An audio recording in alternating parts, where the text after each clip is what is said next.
Hey, it's Scott Petrak with another episode of the Brown Zone Coverage Podcast.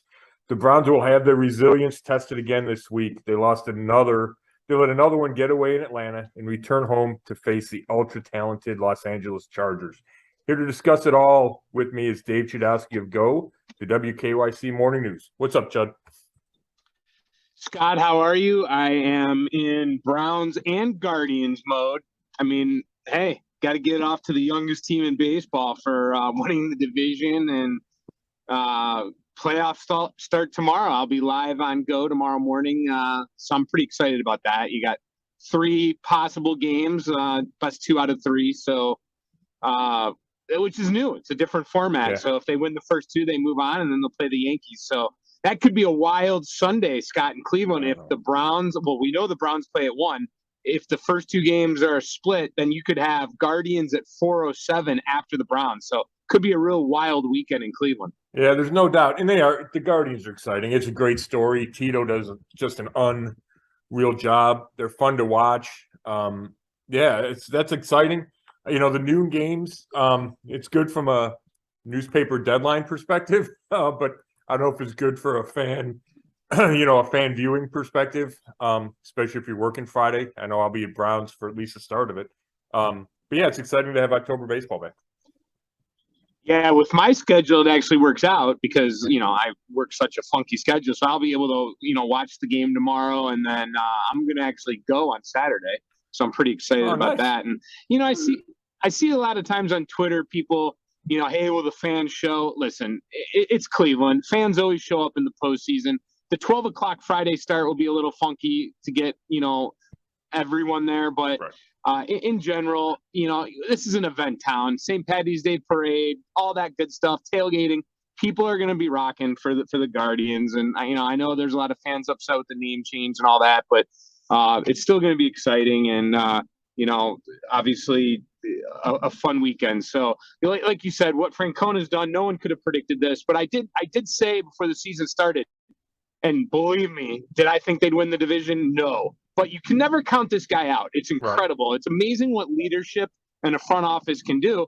And getting back to the Browns, it just shows you that there's no secret why they've struggled for so long. It's because of their leadership. Yeah, I don't think I can argue with that at all, Chud. It all starts at the top.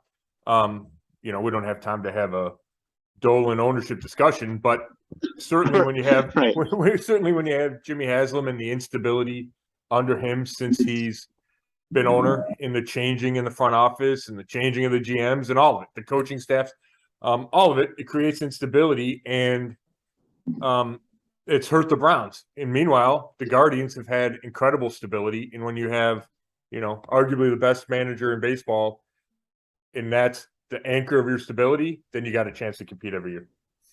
Yeah. All right, let's get to the Browns. Ate up a little bit of time there talking Guardians, so we have to go a little rapid fire towards the end. But let's just get to the game itself. And, the biggest thing I can say after that game, I just shook my head and I said, yep, I got trapped again. I should know this to learn my lesson and not pick the Browns in games like these. It's like we both picked the Browns, and, sure enough, they pull it off again on us. When we think they can get a win, it's just, another game they let slip away. And it's just crazy, the ending. You'd think they would have learned their lesson against the Jets. Now, this one nowhere near as bad as that, obviously. But still, this is a game you should have won. Yeah, there's no argument there. It felt like a coin flip, especially with the injuries the Browns had. No Myles Garrett, no Jadeveon Clowney. So it felt like a coin flip, but I gave the Browns the benefit of the doubt when I was picking. I thought they were still more talented than Atlanta, and I still feel that way. But they were not able to close the deal, right? They weren't able to get it done. The fourth quarter was bad. It wasn't, it's not anywhere in the same neighborhood as that Jets fourth quarter. But it's a trend all year. They've given up, I want to say, 54 points in the fourth quarter, which is awful. And you had a different kind of defensive breakdown. This was not a miscommunication. This was more of a Kevin Stefanski called it a technique issue. They were playing cover 3. The linebackers get sucked up in play action. John Johnson and Denzel Ward both take Drake London, when he's running deep down the field, lets the deep crosser get open. And, I think it was a good play call for the Falcons against the coverage the Browns had. Your linebackers don't get deep enough because they're getting killed by the run, so they suck up against play action. So, it's different, and I don't think it's the same thing, right? It's not the miscommunication, oh my God, again. But it's a 42-yard completion. You get a 15-yard face mask tacked on. All of a sudden, the Falcons kick what turns out to be the winning field goal, right? So that was bad. But it's not all about the fourth quarter.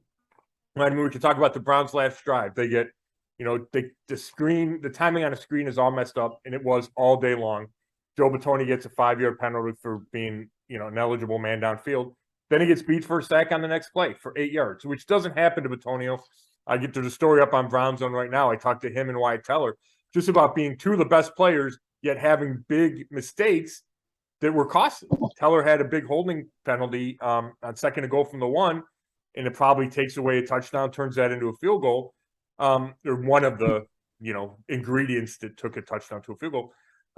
And just how you process that and how you bounce back. And Joe Batonio said he can't go to sleep at night until he kind of processes everything that went on in the game. And that's every week, but it took him longer this week because he had a big mistake at the end. And that sack, if they don't get a minus 8-yard sack, then maybe they're trying a long cage work field goal, right? I think it would have been like 64 yards. They probably would have tried that. Or certainly Jacoby Brissett isn't trying to force the ball downfield. Maybe he just takes a little, quick out. They get 5 yards, you kick a 50-yard field goal, and we go to overtime, and who knows how that finishes. So that's the fourth quarter, but it goes beyond that, right? They had 3 trips inside the 11 in the first half and come away with 10 points. That's not enough. And I want to get your opinion on this, Chud. A lot of people have different opinions. There's only 2 opinions to have, but 4th and 3, first drive from the 4-yard line. Yeah. Are you okay going for a touchdown, or would you take the points there? Oh, man. And I knew we would get into this. And let me start off by saying I feel like that was the lead story on Monday. When you read about it, you listen on the radio, you watch TV. I'm part of it in the mornings. I feel like that's like the poster of, you go and buy the movie, the VHS copy of Browns lose to Atlanta, and there's a picture of that play on the cover of it, right? Yeah. Like that's the main thing people are talking about. I don't think that's the main problem. I go to the fourth quarter and the defense allowing them to make the big play and take the lead after Chubb scores the touchdown and you have the lead, and then follow that up with another missed opportunity by your quarterback and the offense to still be able to tie or win the game. So that's the lead story for me. I do think that leaving the points on the road, I would have kicked a field goal after the third. Like if they would have gotten a little closer after the third down play, I would have maybe been okay with it. Yeah. I think it's the play calling that bugs me, and the fact that he just throws it away and you don't even have a shot. I mean, I guess you could have an interception return for a touchdown, but it just that the play is what irks me. But it's in their DNA. This is what they do, and they're going to continue to do it, and they've done it. So I guess I understand it. Would have taken the points. I would have rather had the play calling be better. I hated the third down play. Yeah. Why are you in such a hurry on that third down play?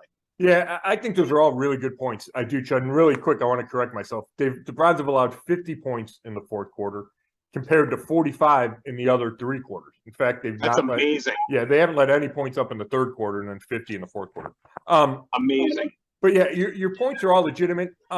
Games are decided in the fourth quarter, so I can't really argue with you that those mean more. And those, whether it's offense or defense, those things are magnified. And yeah, so I think you have a good point. We haven't even talked about the fact that at the end of the third quarter and then starting into the fourth quarter, the Falcons go on a 75-yard drive where all they do is run it 10 times, right? And the Browns can't stop it. Talking about defense, we focus on the one long defensive pass play. They couldn't get off the field in the run game defensively. And I think that's where the absence of Myles Garrett and Jadeveon Clowney really showed up because they weren't able to set the edge. I thought linebacker Jacob Phillips took bad angles. All of a sudden, the Falcons get an easy touchdown when all they do is run right down the field. and kind of demoralizing touchdowns for your defense. So all your points are completely valid. When it comes to that decision in the first quarter, I'm fine going for it. I understand that's, like you said, that's in their DNA. That's what the Browns are going to do. And you're better off going for 7 than 3. Like, that's what the numbers show you, right? If you're able to get more touchdowns or field goals, you're better off. If you get, if you convert whatever the number is, 50% of your touchdowns, that's better than field goals, right? Because 7 versus 3 times 2, whatever the math is, right? So I completely understand that. You have the added benefit of the Falcons then have a long field, right? They take over on their 4-yard line. So there's a benefit to that. So I have no problem going for it. Now, the hurry up on 3rd and 1 was certainly funky. Obviously, they thought they could catch them off balance, right? And that was the goal, and they practiced it all week, and it didn't work. I don't know if somebody missed a block. It looked like David Njoku might have turned inward to pin a guy and let the safety come free, or maybe the safety just makes a great play. But that was a big play right there, because instead of 4th and 1, where you might be able to sneak it, you hand it off to Chubb. You get 4th and 3, you have to throw the ball. So I'm with you on the play calling factor. Like, I'm fine going for it. I have no problem with that. To me, where the breakdown was, and it continued on the drive at the end of the first half, is the play calling inside the 5. We can argue about handing off to Chubb wide, right? It didn't work, so it looks bad on that 3rd and 1 call. On the 4th and 3, they only sent 3 receivers in patterns. Nick Chubb and Harrison Bryant staying the block. And it felt like, and Kevin Stefanski admitted it, he thought they had something schemed up where somebody's going to come open early for a touchdown. It didn't work. And then Jacoby Brissett doesn't have options because only 3 guys are out in patterns. Now, it turns out Nick Chubb escapes late, and if Brissett had seen him, it would have been a touchdown. He doesn't see him. I don't know how much you put on Jacoby because he's looking into the end zone. So I just didn't like that play call. And maybe Brissett has Cooper early on a slant. He said he made a bad decision early. I didn't see it. I thought they kind of had Cooper double covered, but maybe there's a window. And then you go to the second quarter, right? They get 1st and goal from the 1. They hand off to Chubb, which is fine, although it was weird because he was kind of lined up in like a shorter, let's say he lines up 6 yards back most plays. This was about 4 yards back, or 3 to 5, whatever the numbers are. He was close to the line of scrimmage, almost like in a fullback spot, and they give him like quick handoff, and he gets stuffed. And then on 2nd and 1, like, I get it. I get how many times have we seen hard play action, tight end is wide open in the end zone. Well, yeah. Right, and you go big, they go jumbo package with 2 offensive linemen, Michael Dunn and Yelder Froholt, but they don't even go play action. Brissett just drops straight back. Again, there's not a lot of guys in the route, and it's covered. And then Brissett tries to extend the play. You get a holding penalty on Wyatt Teller, which he didn't like to call. All of a sudden, it's 2nd and 11, and now a touchdown is no longer a sure thing, like it would be. Even if Chubb gets stuffed on 2nd and 1, you get 2 more plays. You figure you're going to get it. But then you get moved back to the 11. So obviously, when it doesn't work, you say it was a bad play call. But I didn't like. I get the point. The point is, I did not like the play calling in those 2 situations, and I think it cost the Browns dearly. And maybe we're not even talking about the 4th quarter if the Browns took care of business in the first half. And just last thing real quick, I think Kevin Stefanski's done an outstanding job calling plays in the first 3 games. I didn't think the same against Atlanta. I thought the script to open the game was great, but then 2 times inside the 10, inside the 5, like I just talked about, and you're never going to get me to understand why you do end around to your tight end. Right. And what's frustrating about it is they had all this extra time to prepare too, with game being Thursday the week before. So they had extra time. Yeah. So in closing on this topic, you'd like the 3 points, no doubt, but you'd like 7 more, right? Yeah. And if they get the 7, no one's complaining. And if they win the game, I don't think anyone goes back to the first quarter and complains about it if you just would have handled your business at the end of the game. Now, this is what I will say, though, that I said this on Monday morning on the show, just kind of analyzing it. I feel like, and I don't know if I've brought this up before on this with you, I feel like the NFL has gotten to a point where you see more teams going for it on 4th down. Like, when we were growing up, you didn't see that happen that often. Like, if a team went for it on 4th down, it's like 4th down was always a punting situation, it felt like, I feel like the game's changed. But I feel like it's changed though for teams like Buffalo and Kansas City that have the great quarterbacks that just know they can get the play. You have Mahomes doing some crazy flip into the end zone, or I don't think the Browns have gotten to that point where they've proven that they can convert on these fourth downs. I mean, they've done it before. I know they have, but I feel like some of these elite teams in the NFL, like they've proven that they can get away with this and win games and not have it affect them later on. Whereas these not minor, but the Browns literally can have one or two plays affect them, whereas other teams can kind of get away from it. Does that make sense? They can cover it up. Yeah, the margin for error is so much slimmer when you don't have a big-time quarterback, right? Yeah, everything you said is correct. It's an analytics thing, and some people treat that like a dirty word. The fact is, the more data you have, the numbers say you're better off going on fourth down, right? Like that's where the change has come. Is the more analytics in the game, the more data is analyzed. It's hey, if you keep the ball, you're better off, right? So instead of punting it away to the other team, it gives us a better chance to win if we keep it in X number of situations, right? And that changes if it's 4th and 1 versus 4th and 5. It changes if you're on their side of the field versus your own side of the field, right? All those things matter in the calculations, but across the league, it's a trend, and this trend's not going away. But your point's completely accurate. You have a better chance of succeeding if you have a better quarterback. And the Browns are 6 for 9 this year in fourth downs, right? They went for it on their 29 against Atlanta, and Jacoby Brissett snuck it, right? And he had a successful quarterback sneak. So they have, when you do it when you convert on fourth down, nobody thinks twice about it. It's just part of the game, part of the drive. Yeah. When you miss, it's a big deal. Which makes sense. And Baltimore might go as much as anybody. That or the Chargers do too. Baltimore went for it on fourth down. Instead of kicking the go-ahead field goal late, they went for it to try to get a touchdown. Lamar Jackson throws an interception, and they wind up losing, last play of the game or whatever it is to Buffalo. So it's not just the Browns. And I do think that's something fans are going to have to get used to because it feels like it almost feels generational too. If you're an older fan, you go, oh my God, take the points. And I think if you're going to enjoy these games more, you're going to have to convince yourself that it's not going to, you just have to get used to the fact that there are going to be less field goals kicked, especially near the goal line. It's almost like the sacrifice punt. You don't see anybody sacrifice punt anymore. So you just got to get your head around it. Yeah, it is amazing you just said that because the next thing I was going to say was that if you follow along on Twitter all through the week, I've noticed that it's the older beat writers or fans or whoever that are upset with it and want it to be like it's always been the history of the game and do it the way it's always been. And the younger fans are all about analytics and younger people that cover them. Have you noticed that? I feel like the younger that they like that. And I feel like I'm kind of in the middle and I'm 47. I'm not going to hide my age. I kind of see both sides of it. Yeah. And that's kind of the way I see it. That could be a cop out on my end, but I'm not going to lambaste them, but I'm also not going to let them off the hook. Yeah, that's fair enough, Chuck. Yeah. Or if that makes sense, I guess that's the same thing. I'm not, you know what I'm saying. Yeah. I got you. I'm not, yeah. There you go. But anyway, all right. So I think we just hit a lot in that game. I think the only other thing from the game we should really hit on, you a lot of the things I wanted to hit, you talked about the play calling. You already hit that. It wasn't good. We talked a lot about the beginning, end of the game.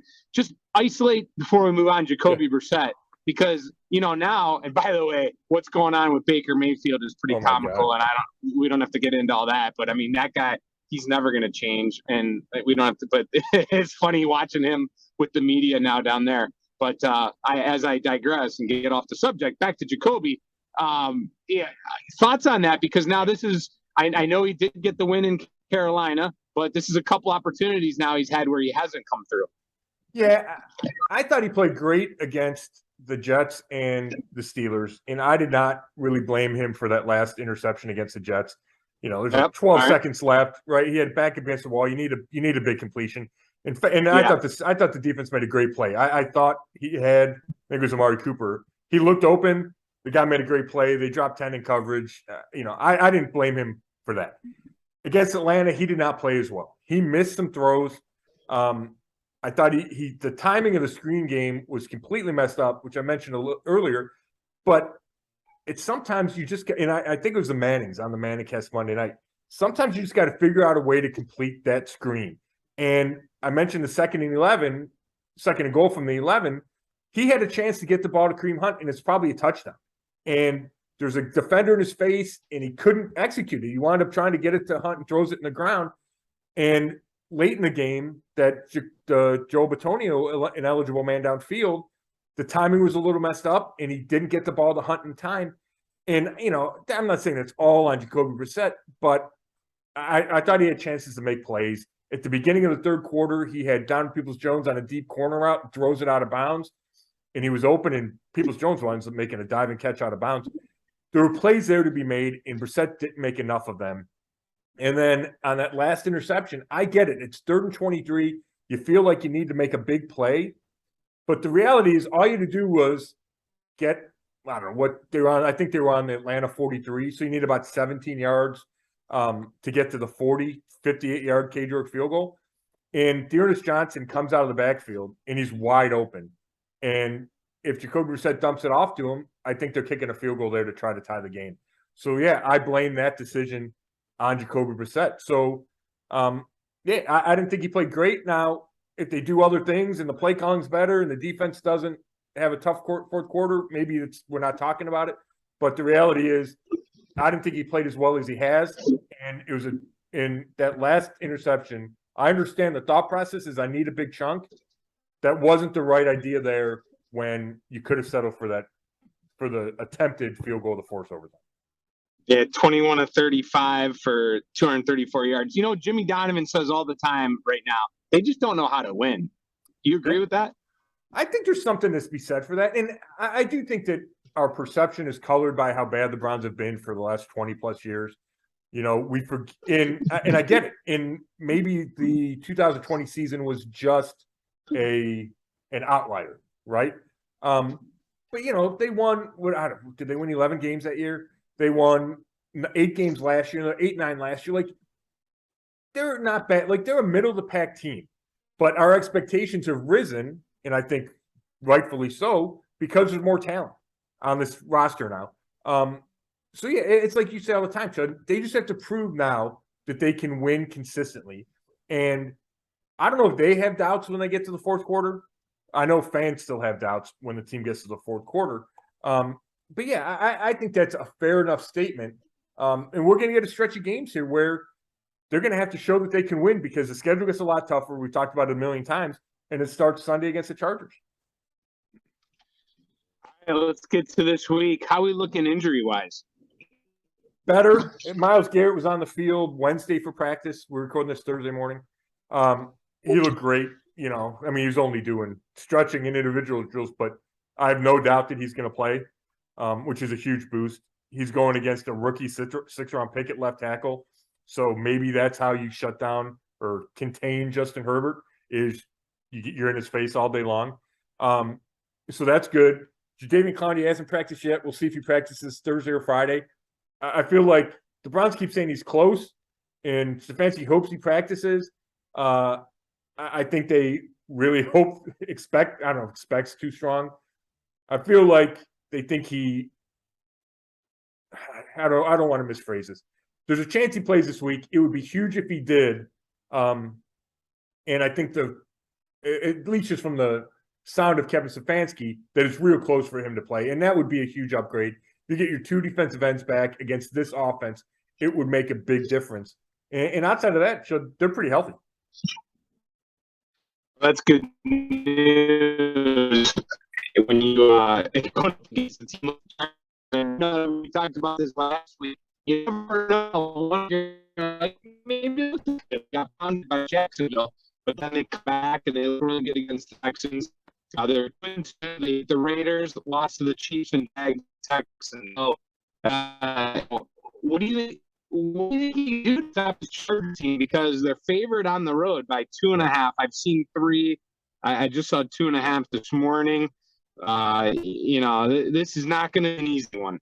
No, and you faded out there just for a second. Yeah, the They're 2-2. Had a bad loss to Jacksonville. Came back and beat Houston. Close loss to Kansas City. They beat the Raiders week 1. They're really good. The Chargers are really good. Now, Keenan Allen, their standout receiver, hasn't played since week 1. If he doesn't play, that helps the Browns. Now, he didn't practice Wednesday. I think they think he's close to playing. So we'll have to see. They still have Mike Williams. They still have Austin Eckler, the running back, who's a dual threat. And they have Khalil Mack on defense. He's got 5 sacks, big-time pass rusher. They don't have Joey Bosa. He's out with an injury. So that's big because if you get to 2 of those guys, it could be the best pass rushing tandem in the league. But they still have a bunch of talent. They got Derwin James at safety. They still have a lot of guys. They signed J.C. Jackson, the corner out of New England, in the offseason. He's really good. There's a ball, like a ball hawk interception guy. On offense, I mentioned Mike Williams and Eckler, and they have tight ends, and their other receivers are pretty good. Like, it's got a lot of dudes. And then they got Justin Herbert, who is a top whatever quarterback in this league. I think it's only his 3rd year in the league. And he's incredibly big time. Like, if you look at just his numbers and his historical ranks, and he's the quickest to this and going to be the quickest to this, just crazy good. And when you talk to the Browns about him, they're like, he's a giant. He looks like he's 6'9". He's not that big, maybe 6'6" or 6'5", but he just stands in the pocket and throws the crap out of the ball, which is my kind of quarterback. And he moves pretty good. He's got a rib injury, so he doesn't want to get hit, which is understandable, but he can still move, still buy time. He's just a big-time player, and I think they're a favorite because there are really high expectations for the Chargers. Like, people talk about going to the Super Bowl. I think they're that type of a roster. So it doesn't surprise me. And when you match up quarterbacks, right? This is the first time that the Browns going into the game have a big deficiency when you match up the quarterbacks, right? Baker Mayfield, Mitch Trubisky, Marcus Mariota, Joe Flacco. Like, you didn't feel that the opponent had a big advantage over Jacoby Brissett. That changes this week because Justin Herbert's that good. Yeah, I actually thought Herbert, it seemed like 2 weeks ago he might not even play, and when he did play, and obviously they lost that game to the Jags, but it doesn't seem to be affecting them at all. No. He threw the ball so well against Houston. Now, against Jacksonville, it wasn't the same. Like, he still threw good, but you could tell maybe he didn't want to get hit or whatever. Like, he didn't look the same. They didn't look the same. But against Houston, he looked really good, and he still didn't have Keenan Allen, and they put up a bunch of points. I mean, he leads the league in passing, right? Now, they're vulnerable on defense, especially in the run game. They've given up some big runs. So we saw Houston had one of those, like a 75-yard run, kind of off tackle outside, and the guy is gone. That's the recipe for the Browns, right? Is run the ball really well, control the clock, try to keep it out of Herbert's hands as much as you can, and hope it doesn't turn into 47-42 like it did a year ago, because, it's going to be hard for the Browns to score 42 or 40 points, whatever, if it gets up there. It's just going to be hard to do that only running the ball, right? Then you need Jacoby Brissett to make a bunch of plays. And again, I think he's been fine, but that feels like it's asking a lot. Yeah. So you're getting to the part of the schedule now, and this is where we had hoped they'd be 4-0 or 3-1. Now you got Chargers, Patriots, Ravens, Bengals, Dolphins, Bills, Tampa. And I don't want to spend a lot of time on this, but when you look at that group of games, 1, 2, 3, 4, 5, 6, 7, realistically, Scott, how many of those 7 games do you think they can win? Well, they need to win 4 of those to get to 6-5, right, for Deshaun Watson's return, right? We've talked about that a million times. That's the number I think they need to get to. So, New England may not have Mac Jones. That gets more winnable if they're starting, Brian Hoyer, who left the game last week, or the rookie. Miami, who knows about Tua. But, you never know what's going to happen. But the Bills are going to be a big favorite. Tampa Bay's got Tom Brady, and Chargers got Herbert, and then you got 2 division games, right? So they're going to have to pull, I would say, 2 upsets to get to 4-3 over the 7-game stretch. All right. Before we get to prediction time, anything else you really are zoning in on in this game that, the Browns need to do to get the win, or anything that stands out to you?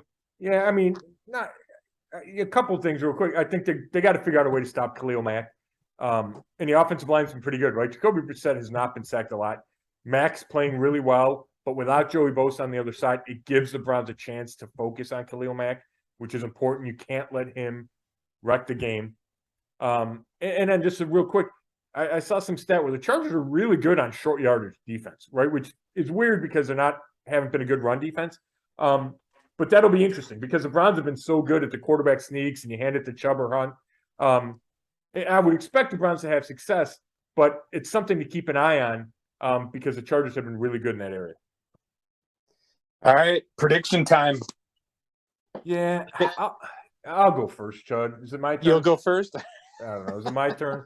I'll be honest with you. I don't even know. I'm so upset at them right now because, they're making me look bad. I hate being 1-3. All right. You're 2-2. That's not the way I like to roll. I hear you. I like to be right. I hear you. And if I, I get you. And it's tough, right? But yeah. And this is another game where I don't think there's a slam dunk here. I think the Browns could win. I talked about the resilience at the beginning of this podcast and how important that is, and the Browns have shown it.